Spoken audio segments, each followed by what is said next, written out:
بسم اللہ الرحمن الرحیم۔ السلام علیکم ناظرین۔ حضرت خواجہ معین الدین چشتی اجمیری رحمۃ اللہ علیہ جس وقت عالم وجود میں تشریف لائے تو دنیا کے پردہ اسکرین پر خونی ڈرامہ کے روح فرسا مناظر دکھائے جا رہے تھے۔ آپ کی پیدائش کے وقت خراسان میں سلجوقی خاندان برسر اقتدار تھا۔ ان دنوں سیستان گرد و نواح پر تازہ مصیبت یہ آن پڑی تھی کہ حکومت کی کمزوریوں کو محسوس کرتے ہوئے ترکوں کے ٹڈی دل لشکر نے حملہ کر دیا۔ اس لڑائی میں وہاں کا بادشاہ مارا گیا۔ طول و عرض ملک میں فتنہ فساد، بدامنی اور بے چینی پھیل گئی۔ ڈاکوؤں اور لٹیروں کے ہاتھوں کسی کی جان و مال، عزت و آبرو محفوظ نہ تھی۔ آئے دن کے مصائب اور پریشانیوں سے دل برداشتہ ہو کر خواجہ غیاث الدین نے رخت سفر باندھا، بیوی بچوں کے ہمراہ امن و سکون کی تلاش میں خراسان روانہ ہو گئے۔ حکومت خراسان کا صدر مقام نیشا پور تھا۔ خواجہ غیاث الدین نے اسی علاقے میں سکونت اختیار کر لی۔ ہلال معاش کے لیے باغات پنچکی خریدی تاکہ زندگی کے باقی ماندہ ایام خوش اسلوبی سے اور آرام سے بسر ہو سکیں۔ اس وقت حضرت خواجہ معین الدین چشتی رحمۃ اللہ علیہ کی عمر مبارک صرف 7 برس تھی۔ نیشا پور پہنچنے کے کچھ عرصہ بعد حضرت خواجہ غیاث الدین حسن دنیا سے رحلت فرما گئے۔ حضرت خواجہ معین الدین چشتی کم سنی میں شہید ہو گئے، یتیم ہو گئے۔ خواجہ غیاث الدین حسن کا کفن بھی ابھی میلا نہ ہوا تھا کہ آپ کی والدہ ماجدہ حضرت سیدہ بی بی ماہنور بھی اس جہان فانی سے رخصت ہو گئیں، اور یوں آپ باپ کے سایہ عظمت اور ماں کی آغوش محبت سے محروم ہو گئے۔ حضرت سیدہ بی بی ماہنور نے حضرت خواجہ غیاث الدین کے وصال کے بعد ترکہ پدری بیٹوں میں تقسیم کر دیا۔ خواجہ معین الدین چشتی کے حصہ میں انگوروں کا باغ پنچکی آئی تھی۔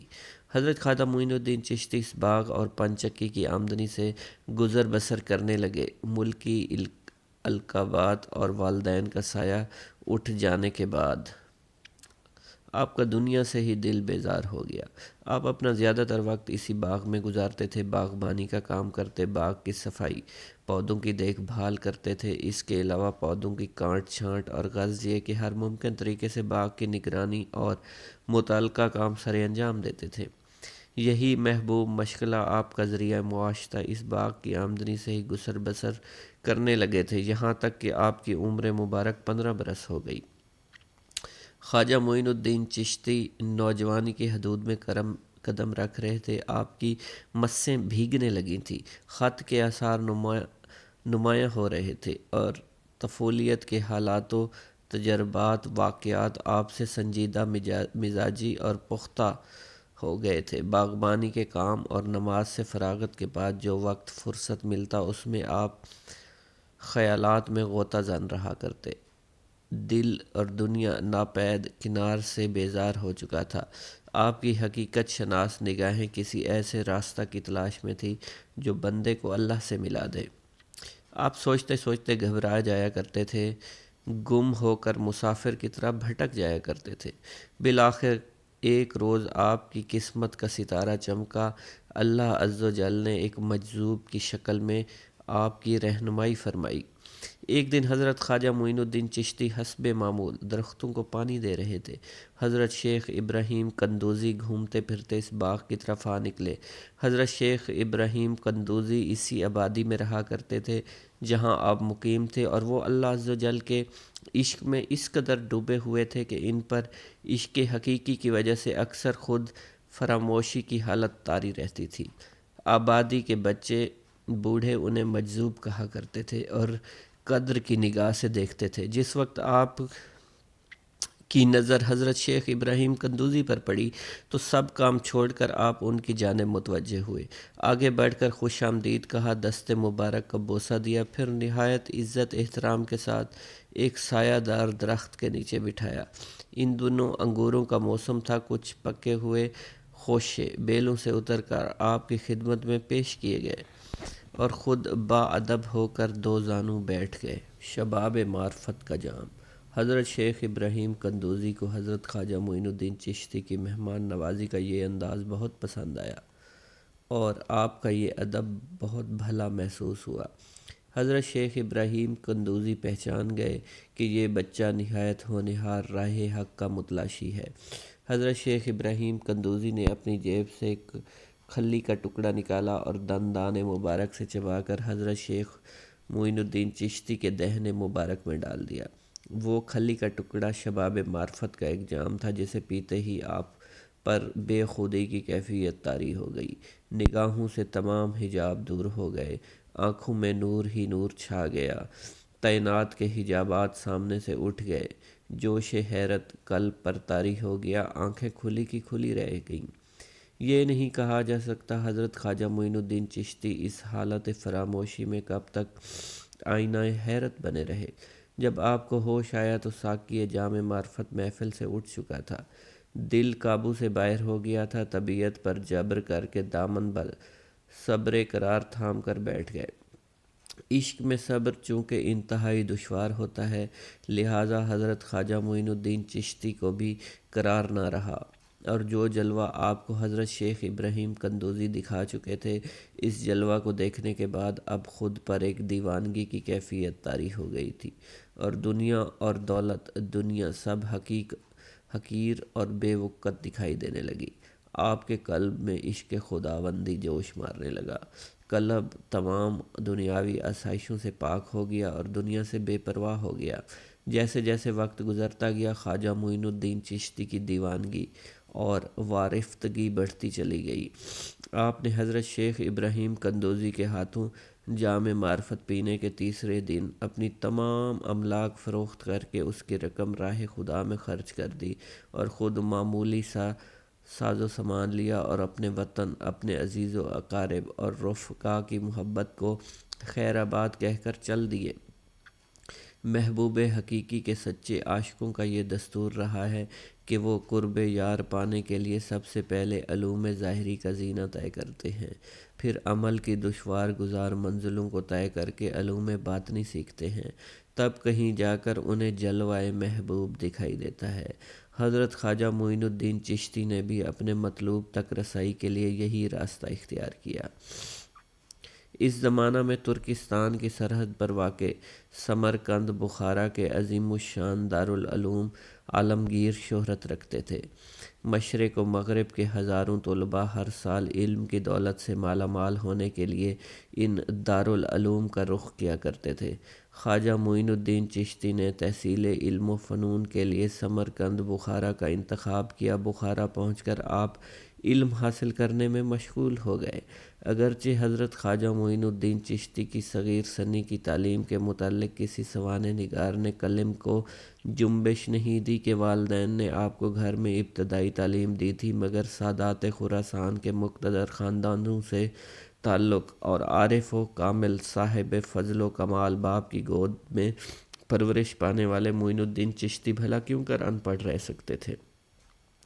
حالات و واقعات کے سیاق و سباق میں غور کرنے سے معلوم ہوتا ہے کہ آپ نے اگرچہ زیادہ نہیں تو کم از کم قرآن مجید کی تعلیم اور علوم مروجہ کی ابتدائی کتابیں ضرور پڑھی ہوں گی، اور یہ بات بھی بعد از قیاس نہیں کہ آپ قرآن مجید کے کچھ سپارے بھی حفظ کیے ہوئے ہوں گے۔ بہرحال بخارا پہنچنے سے پہلے آپ نوشت و خوان سے واقف ضرور تھے۔ حضرت خواجہ معین الدین چشتی بخارا کے تمام علماء فضلاء کے حلقہ درس میں شریک ہوئے۔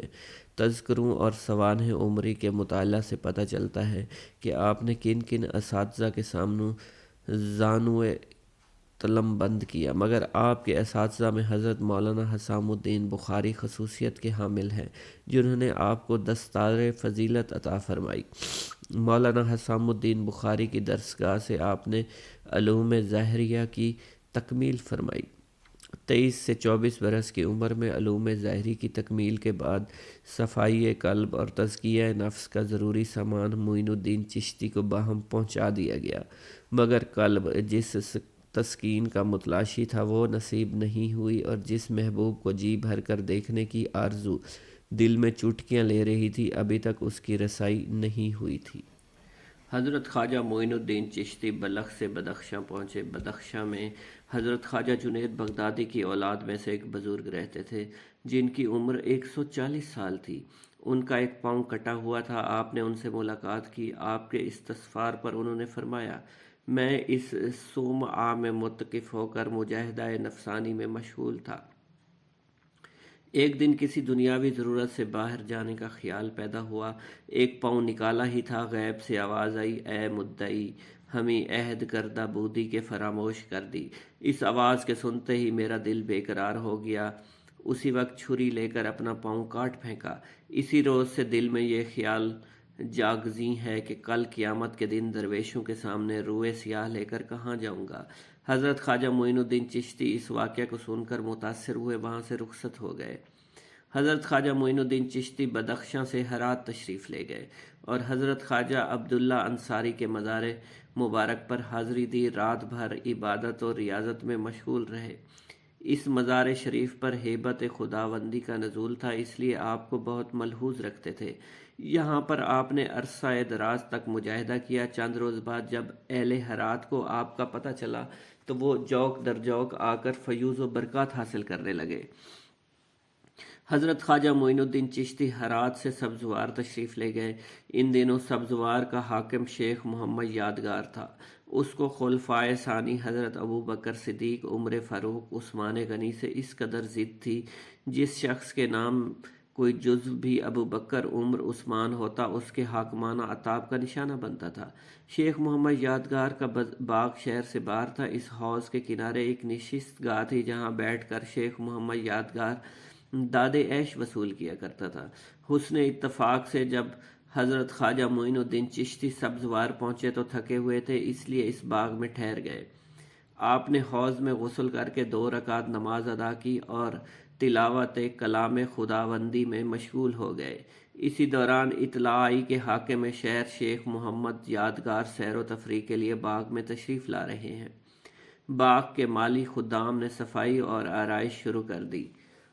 حوض کے کنارے فرش فروش بچھانے آئے تو اس کو رونق افروز دیکھا۔ خدام چاہتے تھے کہ حضرت خواجہ معین الدین چشتی کو حوض کے کنارے سے اٹھا دیں، مگر آپ کا نورانی چہرہ دیکھ کر کچھ بولنے کی ہمت نہیں ہوئی۔ انہوں نے آپ کے قریب ہی حوض کے کنارے خوشنما بیش قیمت قالینوں کا فرش بچھا دیا، ہر قسم کا سامان عیش سجا دیا۔ کچھ دیر بعد شیخ محمد یادگار کی سواری آئی، خادم کھڑے ہو گئے۔ خدام جانتے تھے شیخ محمد یادگار نہایت بد عقیدہ آدمی ہے، اولیاء اللہ کے بارے میں اچھے خیالات نہیں رکھتا، ممکن ہے وہ حضرت خواجہ معین الدین چشتی کو کوئی نقصان پہنچائے۔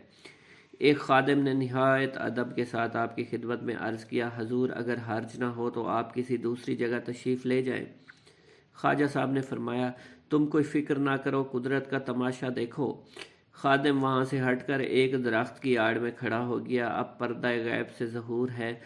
تھوڑی دیر بعد شیخ محمد یادگار آیا تو حضرت خواجہ معین الدین کو اپنی جگہ دیکھ کر غصہ سے خدام سے مخاطب ہوا، اس فقیر کو یہاں سے کیوں نہیں اٹھایا گیا؟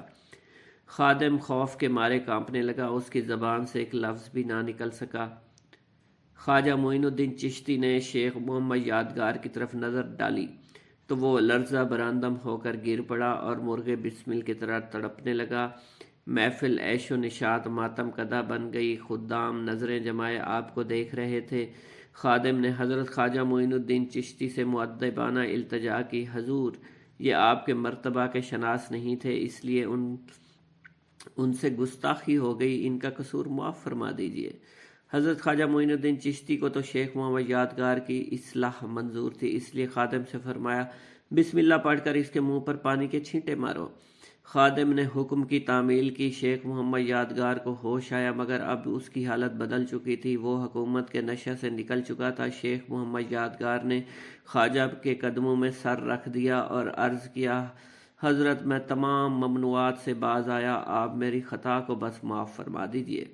خواجہ صاحب نے اپنے دست شفقت سے سر اٹھایا اور اصحاب کبار کے مناقبت اس انداز میں بیان فرمائے کہ تمام حاضرین پر رقت طاری ہو گئی۔ اس کے بعد شیخ محمد یادگار نے وضو کر کے 2 گانا شکر ادا کیا اور آپ کے دست حق پر بیعت ہو گئے۔ شیخ محمد یادگار نے اپنا کل مال اثاثہ آپ کی خدمت میں پیش کر دیا۔ آپ نے فرمایا جن لوگوں سے تم نے یہ مال جبراً حاصل کیا ہے اسے ان کو واپس لوٹا دو تاکہ قیامت کے دن کوئی تمہارا ہاتھ نہ پکڑ سکے۔ شیخ محمد یادگار نے حضرت خواجہ معین الدین چشتی کے حکم پر اپنا سارا مال و دولت ان کے حقیقی مالکان کے سپرد کر دیا، اور جو کچھ بچ گیا وہ فقراء میں تقسیم کر دیا۔ اپنے نفس پر عیش و آرام حرام کر کے اپنی منکوحہ کو طلاق دے دی۔ اس کے بعد ہر وقت آپ کی خدمت میں رہنے لگا اور آپ پر اس قدر عاشق ہوا کہ جدائی ناقابل برداشت ہو گئی۔ خواجہ معین الدین چشتی سبزوار سے چلے تو شیخ محمد یادگار نے آپ کے ہمراہ جانا چاہا، مگر آپ بزرگ تھے، اس وقت تو اپنے ساتھ لے جانے سے انکار کر دیا۔ البتہ جس وقت ہندوستان روانہ ہوئے تو شیخ محمد یادگار کو اپنے ساتھ لے گئے۔ شیخ محمد یادگار مدت العمر تک آپ کے خادم بن کر رہے۔ آپ کے وصال کے بعد بھی آپ کے مزار پر خادم بن کر زندگی گزار دی، اور وصال کے بعد آپ کے مزار مبارک کے جانب مشرق مدفون ہوئے، جہاں 25 اور 26 رجب کو بڑی دھوم دھام سے ان کا عرس منایا جاتا ہے۔ حضرت خواجہ معین الدین چشتی ہندوستان میں وارد ہوتے ہی سب سے پہلے حضرت سیدنا علی بن عثمان الحجویری المعروف حضور داتا گنج بخش کے مزار پاک پر حاضر ہوئے، متقف ہوئے۔ آپ نے مزار مبارک پر 40 دن تک چلہ کیا۔ زیارت باسعادت نصیب نہ ہوئی۔ 40ویں دن آپ نے حضور داتا گنج بخش سے اپنی عقیدت کا اظہار یوں فرمایا: گنج بخش فیض عالم مظہر نور خدا، ناکساراں پیر کامل کاملاراں رہنما۔ چنانچہ اس رات حضرت خواجہ معین الدین حسن چشتی کو حضور داتا گنج بخش کی زیارت باسعادت نصیب ہوئی۔ حضور داتا گنج بخش نے آپ کی ولایت ہند پر اپنی مہر ثبت کی اور آپ کو سلطان الہند کا خطاب دیا، اجمیر جانے کا حکم دیا۔ آپ کا شعر آج بھی لوگوں کی زبان پر اسی خلوص کے ساتھ جاری ہے۔ اس شعر سے حضور داتا گنج بخش کے مقام و مرتبہ کا پتہ چلتا ہے۔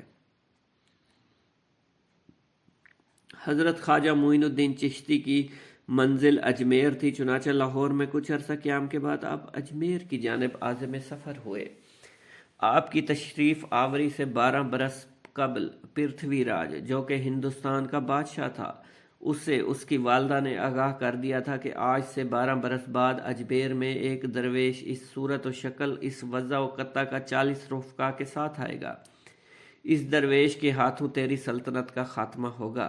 پرتھوی راج کی ماں علوم نجوم کی ماہر تھی۔ پرتھوی راج نے اسی دور سے اپنا حکم نافذ کر دیا تھا کہ اس تاریخ سے اگر کوئی مسلمان فقیر اس صورت و شکل کا 40 رفقا کے ساتھ ہماری سلطنت میں داخل ہو تو اسے قتل کر دیا جائے۔ حضرت خواجہ معین الدین چشتی لاہور سے روانہ ہو کر سمانا پٹیالہ پہنچے تو پرتھوی راج کے سپاہیوں نے آپ کو شناخت کیا اور حاکم کو اطلاع کر دی۔ حاکم کے حکم سے سپاہیوں نے از راہ فریب آپ سے عرض کی کہ اگر ارشاد ہو تو آپ کے قیام کی جگہ تجویز کر دے۔ حاکم سمانہ نے بھی اظہار عقیدت کے طور پر آپ کی خدمت میں دعوت نامہ بھیجا۔ آپ نے مراقبہ فرمایا۔ مراقبہ میں حضور کی جانب سے حکم ہوا، یہ لوگ مکار دغا باز ہیں، ان کی باتوں میں نہ آنا۔ اس زمانہ میں دلی پر پرتھوی راج کے قلعہ لال کوٹ کے مجموعہ تھا۔ حضرت خواجہ معین الدین چشتی کے زمانہ میں دہلی عین اس مقام پر آباد تھا جہاں حضرت خواجہ قطب الدین بختیار کاکی کی لاٹھ موجود ہے۔ اس دہلی کی فصیل کا طول 4 میل تھا اور دیواروں کی بلندی خندق سے 60 فٹ اور چوڑائی 30 فٹ تھی۔ خواجہ معین الدین نے دہلی پہنچ کر راج محل مندر کے درمیان ڈیرا لگایا۔ آپ کے رعب کی وجہ سے کسی بے دین کو اذیت پہنچانے کی جرت تو نہ ہوئی، مگر شہر کے معززین کا ایک وفد کھانڈے راؤ حاکم دہلی کے پاس جا کر فریادی ہوا، اس مسلمان فقیر سے دیوتا ناراض ہو رہے ہیں، اگر ان لوگوں کو اولین فرصت میں شہر بدر نہ کیا گیا تو دیوتاؤں کا قہر تباہی سلطنت ہوگا۔ کھانڈے راؤ حاکم دہلی نے اسی وقت حکم دیا ان فقیروں کو شہر سے نکال دیا جائے۔ حضرت خواجہ معین الدین چشتی کی بزرگی اور کرامات کا چرچا سن کر ضرورت مندوں کا تاتا بند گیا تھا۔ دہلی میں اسلام کی شمع روشن ہو گئی، پروانوں کا ہجوم جمع ہونے لگا۔ تھوڑے ہی دنوں میں ہندوؤں کی خاصی بڑی تعداد مسلمان ہو چکی تھی۔ آپ نے اپنے خلیفہ اعظم قطب الاقطاب خواجہ قطب الدین بختیار کاکی کو تبلیغ و ہدایت کے لیے دیہڑی چھوڑا اور خود اجمیر کی جانب روانہ ہو گئے۔ خواجہ معین الدین چشتی 7 محرم الحرام کو اجمیر میں داخل ہوئے۔ شہر سے باہر ایک سایہ دار درخت کے نیچے قیام فرمایا۔ ابھی آپ کے ساتھی سامان بھی نہ رکھنے پائے تھے، پرتھوی راج کے ایک فرعون صفت ملازم نے کہا، یہاں سامان نہ اتارو، یہاں راجا کے اونٹ بیٹھتے ہیں۔ یہ ماجرا دیکھ کر ملازم دوڑتے ہوئے راجا کے پاس آئے۔ ملازموں کی زبان سے آپ کی تشریف آوری اور اونٹوں کا واقعہ سن کر پرتھوی راج کے پیروں تلے زمین نکل گئی، اور وہ تھوڑی اس سوچ بچار کے بعد کہنے لگا، اس مصیبت کا علاج اس کے سوا کچھ نہ تھا کہ اس درویش کے پاس جا کر اپنا سر اس کے قدموں میں رکھ کر شاندار عاجزی کا اظہار کر۔ چنانچہ ملازموں نے ایسا ہی کیا۔ پرتھوی راج اپنی ماں کی پیشین گوئی سے پہلے ہی خائف تھا، اور حضرت خواجہ معین الدین کی اجمیر آمد سے اسے کامل یقین ہو چلا تھا کہ ان کا مقابلہ اس کے بس کی بات نہیں ہے۔ سرحد اندرون ملک کے انتظامات کے باوجود اس فقیر کا صحیح سالم پہنچ جانا یقیناً موت کا پیغام تھا، مگر وہ راجہ تھا، ہندوستان کا سب سے بڑا راجہ۔ حکومت، طاقت، دولت اس کے پاس تھی، آپ کے سامنے بلا سبب ہتھیار ڈالنا اس کی شان کے خلاف تھا، مگر پھر بھی اسے دبے الفاظ میں اسے حقیقت اور بے بسی کا اقرار کرنا پڑا۔ ملازموں نے حکم کی تعمیل کی اور قدموں میں سر رکھ کر معافی مانگی۔ آپ نے فرمایا، جا، تیرے اونٹ کھڑے ہو گئے۔ ملازموں نے واپس جا کر دیکھا، اونٹ کھڑے تھے۔ جس وقت حضرت خواجہ معین الدین چشتی نے انا ساگر کے کنارے ایک سایہ دار پیڑ کے نیچے قیام فرمایا، وہاں ایک گوالا راجہ کی گائیں چرا رہا تھا۔ آپ نے گوالے سے فرمایا، دودھ پلاؤ۔ گوالے نے کہا، یہ راجہ کے گایوں کی بچیاں ہیں، ان میں سے کوئی دودھ نہیں دیتی ہے۔ آپ نے ایک بچیا کی طرف اشارہ کیا، جاؤ اس کا دودھ لے آؤ۔ گوالا حیرانگی کے عالم میں اس بچیا کے پاس گیا، اس کے تھنوں پر ہاتھ پھیرا، دیکھتے دیکھتے تھن دودھ سے بھر گئے۔ آپ کی کرامت سے اس بچیا نے اس قدر دودھ پیا کہ آپ اور آپ کے رفقا نے سیر ہو کر دودھ پیا۔ آپ کی یہ کرامت دیکھ کر وہ گوالا مسلمان ہو گیا۔ بسم اللہ الرحمن الرحیم۔ السلام علیکم ویورز۔ حضرت خواجہ معین الدین چشتی فرماتے ہیں، دوران مسافرت ہم ایک جگہ درویشوں کی صحبت میں بیٹھے ہوئے تھے اور آپس میں یہ رائے قرار پائی کہ سب لوگ اپنی اپنی ایک کرامت دکھائیں۔ اس مجلس میں شیخ علاء الدین کرمانی، حضرت خواجہ عثمان ہارونی، جناب محمد عارف اور میں شریک تھا۔ پھر سب نے اپنی کرامات دکھائیں۔ حضرت خواجہ معین الدین چشتی فرماتے ہیں، مرشد پاک حضرت خواجہ عثمان ہارونی نے اپنے مصلے کے نیچے ہاتھ ڈالا، سونے کا ٹکڑا نکالا، اس ٹکڑے کو ایک درویش کو دے کر فرمایا، جاؤ سب کے لیے شیرینی لے آؤ۔ پھر شیخ علاء الدین کرمانی نے ایک لکڑی کو ہاتھ مارا، وہ سونے کی ہو گئی۔ پھر مرشد پاک حضرت خواجہ عثمان ہارونی میری طرف متوجہ ہوئے اور فرمایا، تم نے کچھ نہیں کیا۔ میں نے مرشد پاک کے حکم سے اپنے کمبل میں سے 4 روٹیاں نکال کر ایک بوڑھے فقیر کی طرف بڑھا دی۔ حضرت خواجہ معین الدین چشتی فرماتے ہیں، میں مرشد پاک حضرت خواجہ عثمان ہارونی کے ہمراہ سفر میں تھا۔ ہمارے ہمراہ ایک درویش بھی تھے۔ ہم چلتے چلتے اوش پہنچے، وہاں شیخ بہاؤالدین بختیار اوشی رحمۃ اللہ علیہ سے ملاقات ہوئی۔ شیخ بہاؤالدین بختیار اوشی بہت بڑے بزرگ اور واصلین میں سے تھے۔ ان کے یہاں دستور تھا، جو کوئی ان کی خانقاہ میں آتا تھا وہ محروم خالی ہاتھ واپس نہیں جاتا تھا۔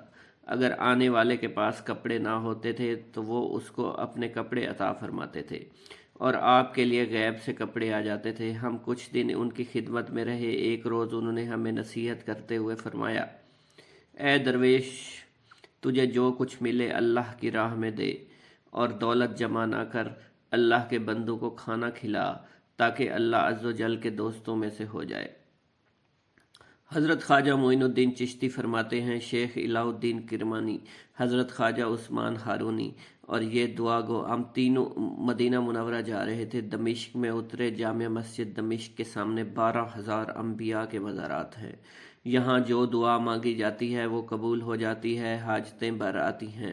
حضرت خواجہ معین الدین چشتی فرماتے ہیں، ہم نے انبیاء کرام کے مزارات کی زیارت کی اور یہاں چند بزرگوں سے ملے۔ ایک دن ہم جامع مسجد دمشق میں بیٹھے ہوئے تھے، برابر میں چند درویش بھی بیٹھے ہوئے تھے۔ حضرت محمد عارف صاحب نے فرمایا، قیامت کے دن مالداروں سے حساب ہوگا، درویشوں سے کوئی باز پرس نہیں ہوگی۔ خواجہ معین الدین چشتی فرماتے ہیں کہ یہ بات ایک شخص پر گراں گزری، وہ بحث کرنے لگا، کہنے لگا یہ بات کس کتاب میں لکھی ہے؟ خواجہ معین الدین چشتی فرماتے ہیں حضرت عارف صاحب کو اس کتاب کا نام یاد نہیں تھا۔ انہوں نے کچھ دیر مراقبہ کیا، فرشتوں کو حکم ہوا کہ جس کتاب میں یہ بات تحریر ہے وہ کتاب اس شخص کو دکھلاؤ۔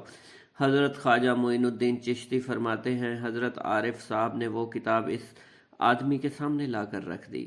کتاب دیکھ کر اس آدمی کو شرمندگی ہوئی، اس نے اپنا سر حضرت عارف صاحب کے قدموں میں رکھ دیا اور معافی کا خواستگار ہوا۔ حضرت خواجہ معین الدین چشتی مرشد پاک حضرت خواجہ عثمان ہارونی کے فرمان پر ان سے رخصت ہوئے، بغداد کی جانب چلے۔ راستہ میں قصبہ خرقان میں شیخ المشائخ حضرت خواجہ ابو الحسن خرقانی کے مزار پاک کی زیارت کی، پھر خرقان سے اسراباد پہنچے اور یہاں حضرت شیخ ناصر الدین ایک بلند پایا بزرگ عارف باللہ تھے۔ ان کا سلسلہ ارادت دو واسطوں سے حضرت خواجہ با یزید بستامی رحمۃ اللہ علیہ سے جا ملتا ہے۔ آپ ایک عرصہ تک ان کی صحبت میں رہے اور نور عرفان حاصل کرتے رہے۔ استر آباد سے چل کر آپ اصفہان پہنچے۔ اصفہان اس زمانہ میں دنیا کا ایک نہایت عمدہ خوبصورت شہر تھا۔ یہاں حضرت شیخ علی بن اسماعیل حضرت خواجہ جنید بغدادی کی خانقاہ تھی۔ لوگ ان کا بہت ادب اور تعظیم کیا کرتے تھے، دور دور سے ان کی زیارت کے واسطے آتے تھے۔ آپ نے اصفہان پہنچ کر حضرت شیخ محمود اصفہانی سے ملاقات کی۔ حضرت خواجہ معین الدین چشتی جس وقت اصفہان میں موجود تھے، اس وقت قطب الاقطاب حضرت خواجہ قطب الدین بختیار کاکی اوشی رحمۃ اللہ علیہ مرشد کامل کی تلاش میں اصفہان آئے ہوئے تھے۔ حضرت خواجہ قطب الدین بختیار کاکی کچھ عرصہ سے حضرت شیخ محمود اصفہانی کی کشف و کرامات کا مطالعہ کر کے مرید ہونے کے متعلق سوچ رہے تھے۔ حضرت خواجہ قطب الدین بختیار کاکی کی نظر جو ہی آپ پر پڑی تو وہ بےتاب ہو گئے۔ بالآخر آپ کے دست حق پر بیعت ہو کر حلقہ ارادت میں شامل ہو گئے۔ حضرت خواجہ معین الدین چشتی جن دنوں مرشد پاک سے رخصت ہونے کے بعد ہندوستان کی جانب عازم سفر ہوئے تو راستہ میں اصفہان میں قیام کیا اور پھر اصفہان سے ہمدان تشریف لے گئے اور وہاں حضرت شیخ یوسف ہمدانی سے ملاقات ہوئی۔ آپ نے ان سے اکتساب فیض کیا اور پھر تبریز تشریف لے گئے اور حضرت شیخ ابو سعید تبریزی کی صحبت میں رہ کر اپنے ذوق و شوق کو پروان چڑھایا۔ حضرت خواجہ معین الدین چشتی تبریز سے ایک مرتبہ پھر بغداد پہنچے۔ بغداد میں اس وقت جلیل القدر اولیاء اللہ موجود تھے اور حضور سیدنا غوث اعظم اس وقت وصال فرما چکے تھے۔ آپ نے حضور سیدنا غوث اعظم کے مزار پاک پر حاضری کی سعادت حاصل کی، معتکف ہو کر روحانی فیوز و برکات حاصل کیے۔ حضرت خواجہ معین الدین چشتی نے بغداد میں حضرت شیخ عہد الدین کرمانی سے ملاقات کی اور شیخ الشیوخ نے حضرت شیخ شہاب الدین عمر سہروردی سے بھی آپ کی ملاقات ہوئی اور راز و نیاز کی بے شمار باتیں کی گئیں۔ حضرت خواجہ معین الدین چشتی بغداد سے بلخ، بدخشاں، ہرات اور سبزوار تشریف لے گئے۔ بلخ میں آپ نے حضرت احمد خضرویہ کی خانقاہ میں قیام کیا۔ آپ کی عادت کریمہ تھی، دوران سفر تیر، کمان، نمکدان اور طباق ساتھ رکھتے تھے اور پھر جب آپ کو بھوک لگتی تو کسی پرندہ کو شکار کر کے اپنا پیٹ بھر لیا کرتے تھے۔ اس دن آپ بھوکے تھے۔ جب بھوک کی شدت بڑھی تو شکار کی تلاش میں نکلے، پھر ایک کلنگ ملا جسے آپ نے شکار کیا اور ذبح کر کے خادم کے حوالے کیا اور خود نماز میں مشغول ہو گئے۔ روایت میں آتا ہے حضرت خواجہ معین الدین چشتی اجمیری جس جگہ مقیم تھے نماز میں مشغول تھے، خادم کلنگ کا گوشت بھون رہا تھا۔ قریب ہی ایک مشہور فلسفی اور حکیم کی رہائش گاہ تھی جہاں اس کا قائم کردہ مدرسہ بھی تھا۔ اس مدرسہ میں دور دراز سے طلبہ تعلیم حاصل کرنے کے لیے آیا کرتے تھے۔ اس فلسفی کا نام ضیاء الدین تھا۔ جب آپ نماز میں مشغول تھے، خادم کلنگ بھون رہا تھا، حکیم ضیاء الدین فلسفی وہاں سے گزرا، آپ کو نماز پڑھتا دیکھ کر کھڑا ہو گیا۔ خادم سے پوچھا کہ تم کس کے لیے کباب تیار کر رہے ہو؟ یہ کون بزرگ ہیں جو نماز میں مشغول ہیں؟ خادم نے ضیاء الدین فلسفی کی بات سنی تو کہا، یہ حضرت خواجہ معین الدین چشتی اجمیری ہیں۔ ضیاء الدین فلسفی چونکہ فلسفیانہ دلائل کی روشنی میں اولیاء اللہ کی بزرگی اور کرامات کے قائل نہیں تھے، اولیاء اللہ کا ذکر مزقہ خیز انداز میں کیا کرتے تھے جس سے لوگوں پر بہت برا اثر پڑتا تھا۔ حضرت خواجہ معین الدین چشتی نے نماز سے فارغ ہو کر ضیاء الدین فلسفی پر ایک نظر ڈالی، وہ بے تاب ہو کر زمین پر گر کر تڑپنے لگا، ان پر سکتہ کی حالت طاری ہو گئی، ان کی آنکھیں کھلی رہ گئیں۔ ضیاء الدین فلسفی کی آنکھیں کھلی تھیں مگر ہوش و حواس غائب تھے۔ آپ نے یہ حالت دیکھ کر ان کے سینہ پر ہاتھ رکھا اور دست شفقت پھیرا تو وہ ہوش میں آ گئے۔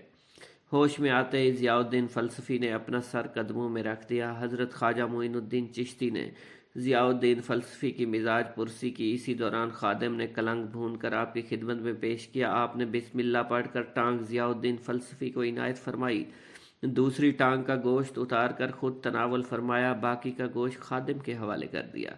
ضیاء الدین فلسفی کے حلق سے گوشت کا پہلا لقمہ اترا ہی تھا کہ حقیقت اور معرفت کا آئینہ سامنے آ گیا، اور فلسفہ کے سبب جو خیالات ان کے دماغ میں بھرے ہوئے تھے سب کے سب نکل گئے۔ گزشتہ خیالات فاسد پر نادم ہوئے اور تائب ہو کر معافی مانگی۔ اس کے بعد اپنے تمام شاگردوں سمیت حضرت خواجہ معین الدین چشتی کے حلقہ ارادت میں داخل ہو گئے۔ جب یہ بات اہل شہر کو معلوم ہوئی، لوگ جوق در جوق خواجہ معین الدین چشتی کی خدمت میں حاضر ہونے لگے۔ ضیاء الدین فلسفی کی حالت بدل گئی تھی اور اپنا سارا وقت عبادت ریاضت میں گزارنے لگے۔ آپ نے انہیں اسرار و رموز، ظاہر و باطن کی تعلیم دی، خرقہ درویشی عطا فرمایا اور اپنا جانشین بنا کر ہدایت خلق پر مامور فرما دیا۔ حضرت خواجہ معین الدین چشتی بلخ میں قیام کے بعد سمرقند تشریف لے گئے اور وہاں حضرت ابو اللیث سمرقندی کے مکان کے قریب ایک مسجد تعمیر ہو رہی تھی۔ ایک شخص قبلہ کی سمت پر بحث کر رہا تھا اور کسی بھی صورت یہ بات ماننے کو تیار نہیں تھا کہ قبلہ کی سمت درست ہے۔ آپ نے اسے بہت سمجھایا مگر وہ نہ مانا۔ آپ نے قبلہ کی جانب منہ کرتے ہوئے اس سے فرمایا، سامنے دیکھ کیا نظر آ رہا ہے؟ اس شخص نے سامنے دیکھا اور کہا، میں کعبہ کو دیکھ رہا ہوں۔